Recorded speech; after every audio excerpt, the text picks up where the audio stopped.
It's your man, the honorable, the one and only Adam, and we're back, man. Y'all forgive me, I'm a little bit under the weather. You know, I'm on my special education Tyrone. I'm a little sickly right now, but I'm keeping it. I'm holding it together. I'm doing all right. I'm doing well. You know, hope y'all are enjoying the holidays and everything.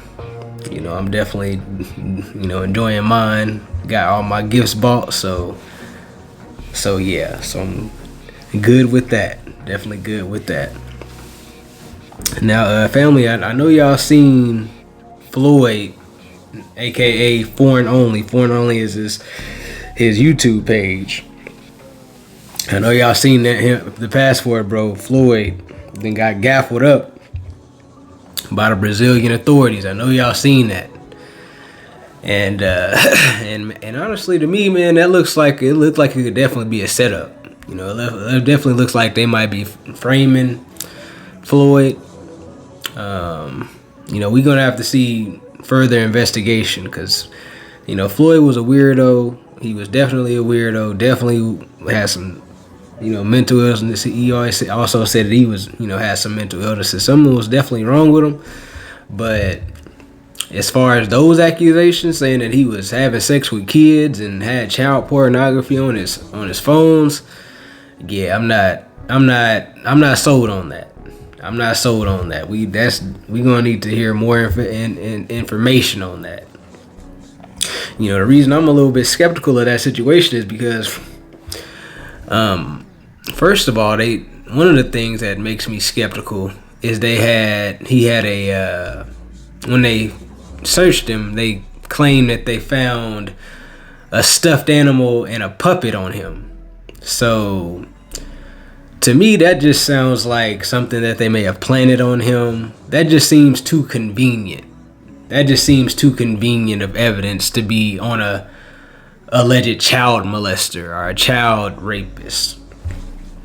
That seems like that would be something if somebody was trying to frame somebody for child molestation. That just seems like a convenient thing for them to want to go buy and put in their bag or say that they had. So yeah, that's one reason why I'm a little bit skeptical of what they're saying. The second reason I'm a little bit skeptical is Floyd is very aware of the law. He used to be a auditor of the law, stuff like that. So, he's already denounced all kinds of accusations, even prior to this, of even dealing with women 18 and under, stuff like that. He's already been shown that he's very against that. So, so yeah, I don't know if he did it or not, but all I'm gonna say is I'm leaning towards it could be a framing situation. So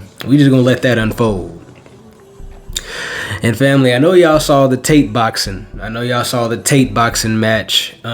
Tate just recently fought some dude with a terrible hairstyle. Some dude with a terrible hairstyle. Looked like the dude had a pineapple on top of his head.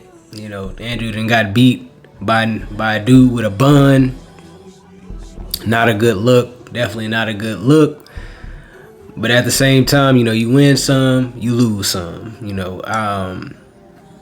Tate looked like he should have been able to beat that dude just based on some of those tactics that dude was using. He was trying to. You saw the dude with the pineapple bun. He was basically just trying to parry Tate's jab and then come over top. And it seemed like Tate, given his experience, should have been able to have some answers for that. But he just didn't. So, but you win some, you lose some. It's still Andrew Tate. He's still thorough. As far as I'm concerned, he's still that dude. As far as I'm concerned. But anyways, family, I'm gonna go ahead and get into this topic. Okay, how to date at your job. How to mac at your job. Okay, now I'm gonna give 3 tips right now. 3 solid tips on dating at the job. Okay, dating at the job. Some people say you should do it. Some people say you shouldn't do it. Me personally, I think it's that's up to personal preference. I think if you decide you want to do it, I don't think it's something you shouldn't necessarily do. It's personal preference. I mean, we hear about people having sex and dating at the job all the time. You know what I'm saying? So, but I do believe there's a right and a wrong way to do it. Okay, now I say these tips I'm about to give are based on my personal experience.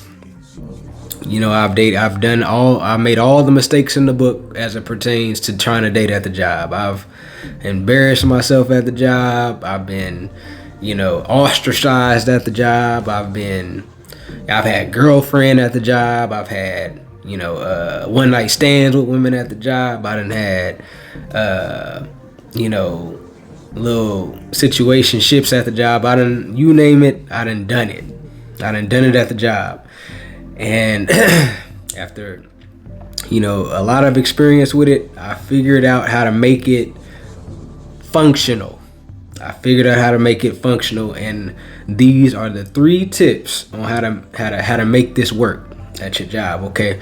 Now, number 1, don't try twice. Okay. Don't try twice. Now, when I say don't try twice, I mean when you when you holler at a girl, or you let your interest be known that you want to date her, and if she gives you any type of indication, whether verbal or not verbal, that she's not interested, do not try again.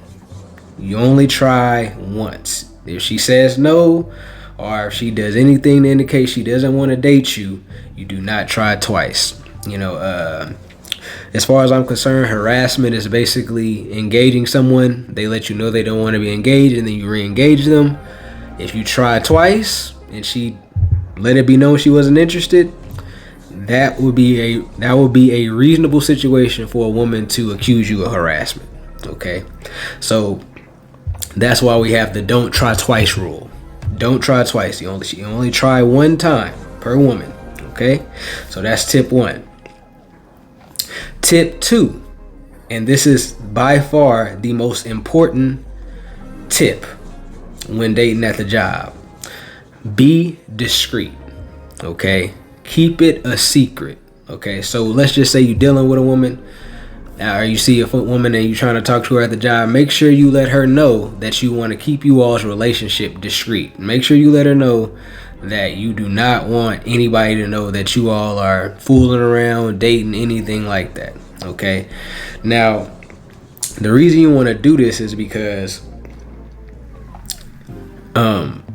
if you're dating a woman, and let's just say another dude at the job wanted to date that woman, and he sees that you're dating her, this could cause him to have some type of animosity towards you. This could cause him to hate on you. You know what I'm saying? So to cut back on that, if he doesn't even know you're dating her, he doesn't know to hate on you. You see what I'm saying?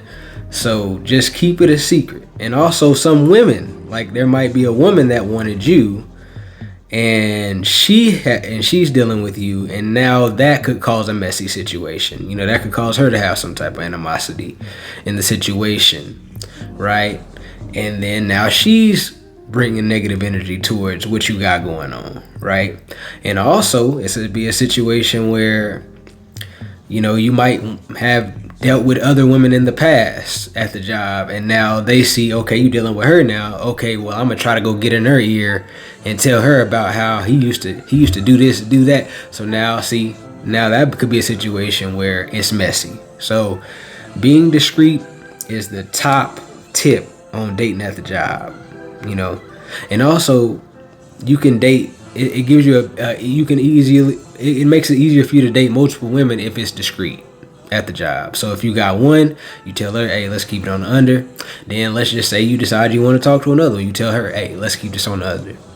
Now, it's not obvious who you're talking to at the job. So, you know what I'm saying? It just makes it more, less messy if it's discreet. So be discreet. Very important tip to making dating at the job work. Okay.